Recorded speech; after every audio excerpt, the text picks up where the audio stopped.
100, ni credit ya shilingi 100. Acha nione wale ambao wanasikiliza wakati huu na wanachangia mada, itakuwa vizuri zaidi. Kwa hivyo siweki mtandaoni, by the way.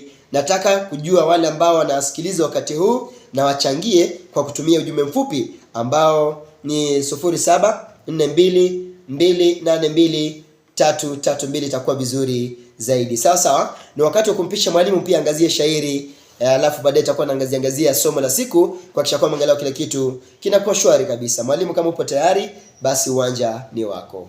Asante. Kwa mzazi, mwalimu na wanafunzi, natumai likizo karibu linakamilika.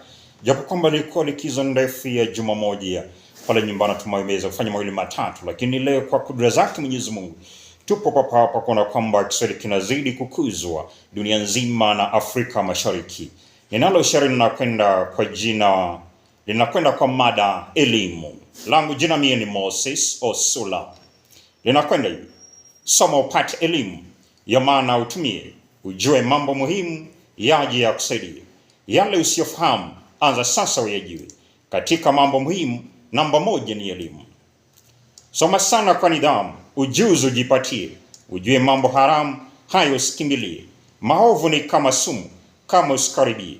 Katika mambo muhimu namba 1 ni elimu. Kusoma kuwe jukumu, vitabuni upitie, kaulize na mwalimu, usojua kwambie. Soma uwe mahashumu, sifa zako zizagae.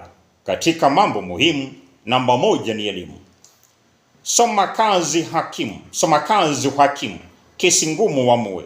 Soma uje kuhudumu, ufisadi ukatae. Usiwafiche dhalimu, gerezani wafungie. Katika mambo muhimu namba 1 ni elimu. Soma uwe mhudumu, daktari tukujue. Utupime hizi damu, ndwele zetu tambue. Ukimwi kutuhujumu, tafadhali tuambie.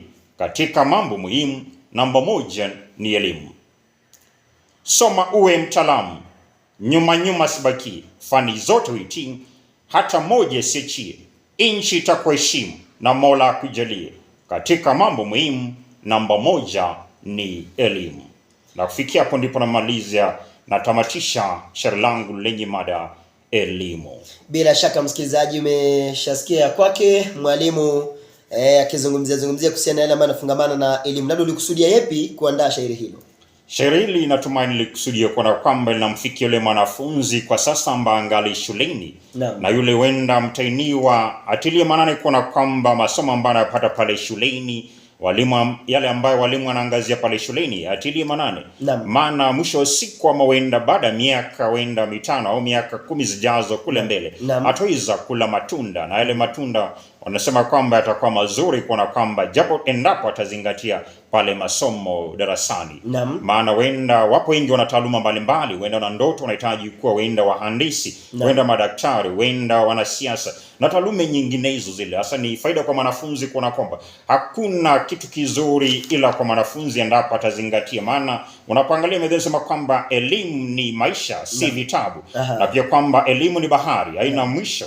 Elimu ni mwangaza pote kila yule mwanafunzi atakwenda. Elimu ni taa, gizani uzaga. Ni kuona kwamba yule mwanafunzi pale nyumbani atilie maanani yule ambaye kwa shule ama vyuo vikuu na wenda vyuo vya anuari. Kuona kwamba maana maandiko yanavyosema kwamba mwanafunzi ama yule atilie sana maanani masomo, maana ndio maisha baadaye. Bila shaka unasema kwamba siku zote mwangata mawili moja humponyoka. Zingatia masomo kama ni mwanafunzi, itakuwa vizuri zaidi. Kama wewe ni mzazi, wajibika kuhakikisha kwamba mwanao pia yeye anatilia maanani masuala ya masomo, namna alivyogani shairi hapa mwalimu Moses ambaye linachochea bana wanafunzi kuhakikisha kwamba angalau wanatilia maanani masomo kwa ajili ya kufaidi katika siku za halafu. Tupokee shairi lake Nuhu Zuberi Bakari ambaye anasema kwamba vijana tulizeni boli, rais ametupa jawabu. Sikiliza.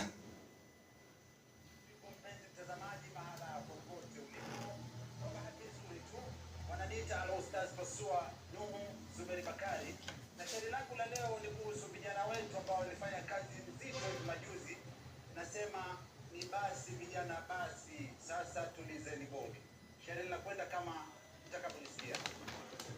Baada ya kazi nzito mliofanya vijana, mkalitifu wa joto nyote mkakusanyana.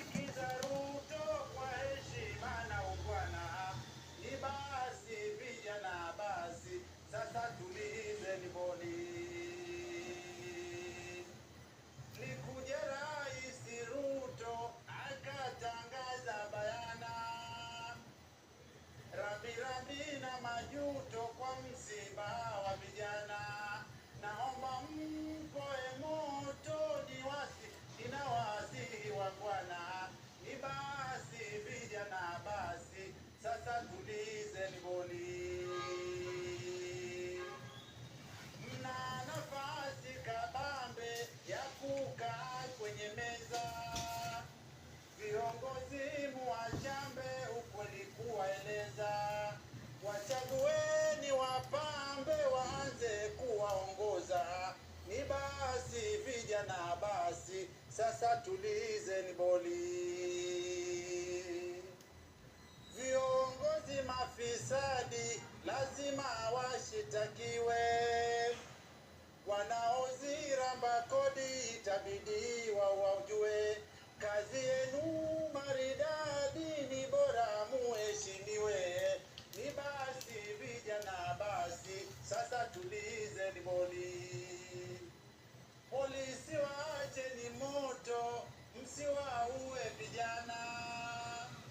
Katika kibangaito cha hapo juzi na jana ilipita mikono